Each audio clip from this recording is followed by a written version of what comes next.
Pro Bowl doesn't always show who the best players really are. Some get picked year after year, while others who made big plays and helped their teams in huge moments get overlooked. But awards don't tell the whole story. Here are 10 great players who never made the Pro Bowl.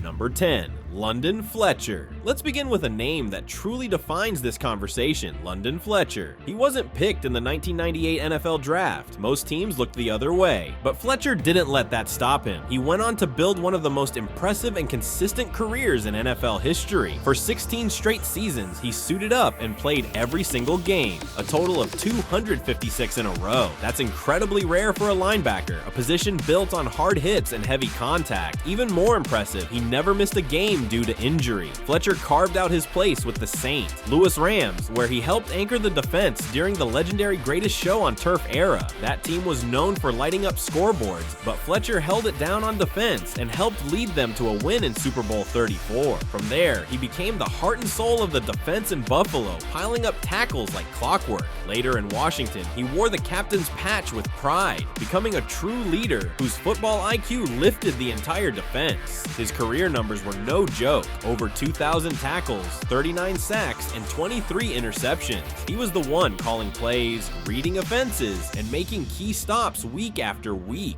Still, the spotlight rarely found him. Fletcher spent most of his best years on teams that didn't win much or get national coverage. As a result, he was often overlooked by Pro Bowl voters. Though he eventually earned 4 Pro Bowl selections, it was too late to reflect the decade of dominance that came before. Number 9. Joe Flacco. Joe Flacco's career is one of the most unusual stories in modern NFL history. He led one of the best playoff runs ever and won a Super Bowl MVP, yet he was only selected to the Pro Bowl once in his 15-year career. That 2014 selection didn't come after a spectacular season. It felt more like a late thank you for years of solid but overlooked performances. Flacco's regular season numbers never told the full story. He was steady and dependable, throwing for a good number of yards and avoiding too many mistakes. He finished his career with 212 touchdown passes, 136 interceptions, and a passer rating of 84.1. Those stats kept his teams in games, but they didn't turn heads, especially in an era where flashy passing numbers were becoming the norm. But everything changed when the playoffs started. In the 2012 postseason, Flacco turned into a different player. Over 4 games, he threw for 1,140 yards and 11 touchdowns without a single interception. That run ended with a Super Bowl win over the 49ers, and Flacco was named MVP. His deep passes during that stretch were jaw-dropping. He often threaded the needle under extreme pressure. The problem for Pro Bowl voters was that Flacco's regular season play rarely stood out. He wasn't flashy, and his stats didn't always compare to other top quarterbacks. But when the games mattered most, he often outperformed many of the league's stars. He won more playoff games than some quarterbacks who had been to the Pro Bowl multiple times. His brilliance showed up in bursts, especially in the postseason, rather than across entire seasons. Number 8. Darren Sproles. Darren Sproles didn't look like your typical NFL star. At just 5 feet 6 and 190 pounds, most people wouldn't expect a player his size to last long in professional football, let alone dominate it. But Sproles made a career out of proving people wrong. For more than 15 seasons, he was one of the most dangerous and versatile players in the league. He wasn't just a running back, he was a do-it-all weapon. He could run the ball, catch passes, return punts and kicks, and even line up as a wide receiver. If you needed a big play, Darren Sproles was the kind of guy who could make it happen from just about anywhere on the field. His numbers tell the story. He piled up nearly 20,000 all-purpose yards, over 19,600 to be exact. That ranks among the best in NFL history. In 2011, while playing for the New Orleans Saints, he set the single-season record for all-purpose yards with 2,696. That number still stands. Sproles did eventually get some recognition. He made 3 Pro Bowls between 2014 to 2016, mostly for his work as a return specialist. But still, many feel he was underrated. Despite being one of the most feared players on special teams and a key part of multiple playoff teams, including the Eagles' Super Bowl win, he never really got the full credit he deserved.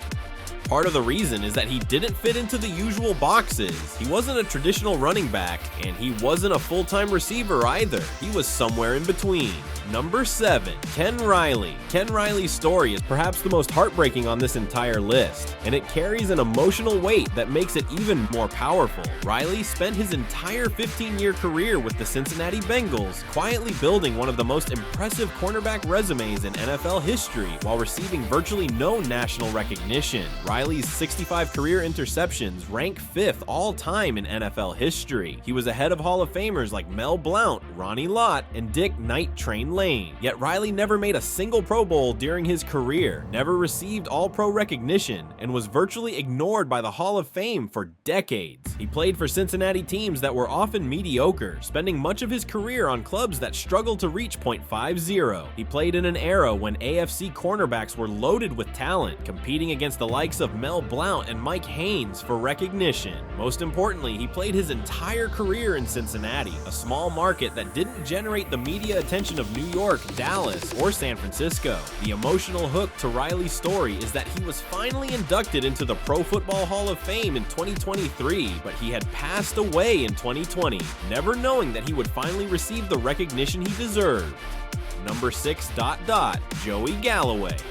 Joey Galloway's absence from Pro Bowl rosters is one of the biggest surprises in recent NFL history. He was not just fast in general, but what you call football fast. Galloway had a rare combination of lightning speed and precise route running that helped him beat defenders deep down the field again and again. Over his 16-year career, Galloway gained almost 11,000 receiving yards. That is more than the combined total of Hall of Famers Lynn Swann and John Stallworth. He also caught 77 touchdowns, showing he wasn't just good at getting open, but was great at finishing plays in the end zone. What made him stand out even more was his average of about 15.6 yards per catch, one of the highest ever for players who caught the ball a lot. Every time he caught the ball, there was a chance it could turn into a big play. In his rookie year in 1995 with Seattle, he caught 67 passes for over 1,000 yards. Even later in his career at age 34 with Tampa Bay in 2005, he had 83 catches for 1,287 yards and 10 touchdowns, proving his speed and skill lasted a long time.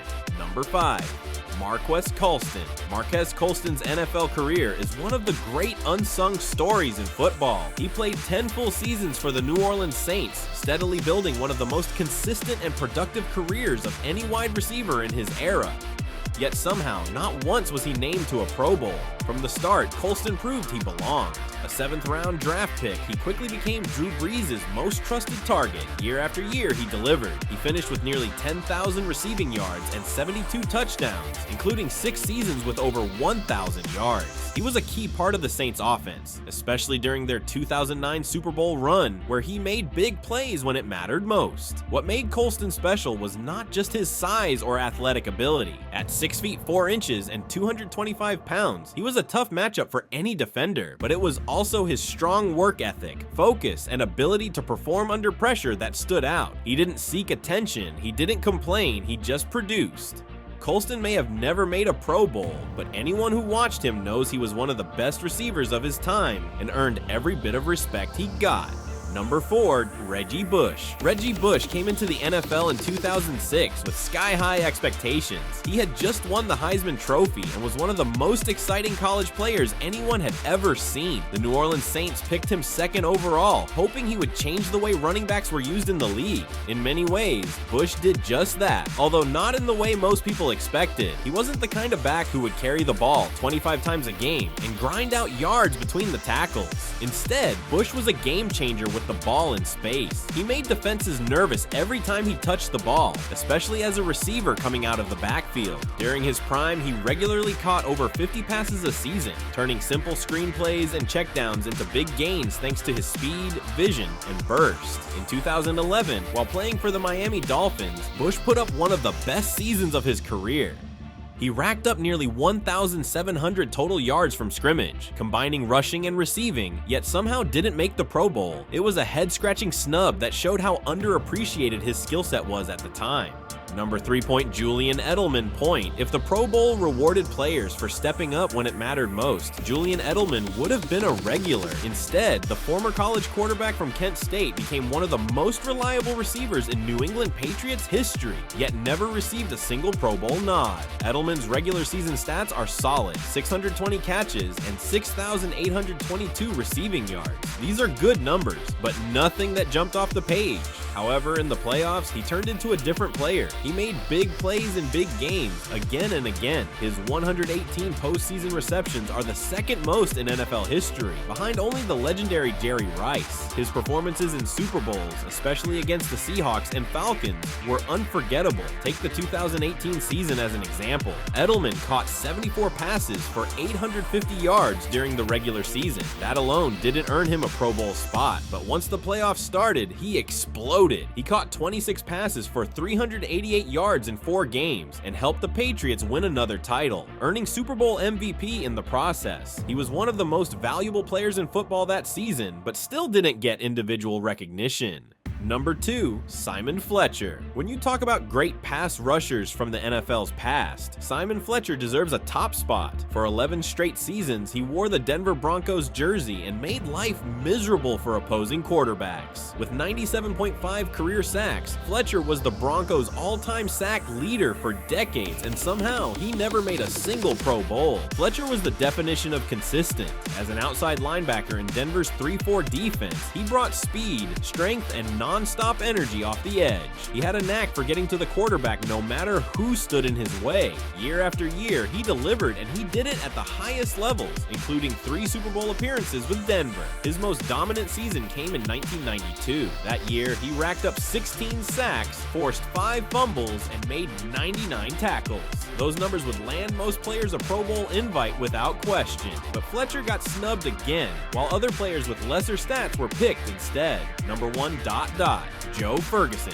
Joe Ferguson played quarterback in the NFL for 17 seasons, starting in the 1970s and finishing in the early 1990s. Most of his career was spent with the Buffalo Bills from 1973 to 1984. While other quarterbacks like Terry Bradshaw, Roger Staubach, and Ken Stabler grabbed the spotlight, Ferguson quietly did his job. He wasn't flashy, but he was reliable. That reliability often led to him being overlooked. Ferguson's best years came when the Bills were actually competitive in the late 1970s and early 1980s. He led them to the playoffs 4 times and was one of the more efficient passers in the league. In 1979, for example, he threw for 3,572 yards and 14 touchdowns. His numbers weren't eye-popping, but he didn't make many mistakes either. He was a quarterback who helped win games without needing to be a superstar. Over his career, Ferguson threw for more than 29,000 yards, which was impressive for a time when teams didn't pass as much as they do today. He was known for being tough and dependable, starting games into his mid-30s. Still, he never made a Pro Bowl. Other quarterbacks with flashier stats or bigger names got the attention instead. A big reason Ferguson didn't get more recognition was that he played for the Bills, a team that often struggled and in a smaller media market. That made it harder for fans and voters to notice him, but teammates and coaches knew the truth. Ferguson was smart, accurate, and steady. He might not have been a gunslinger, but he was the kind of quarterback you could count on.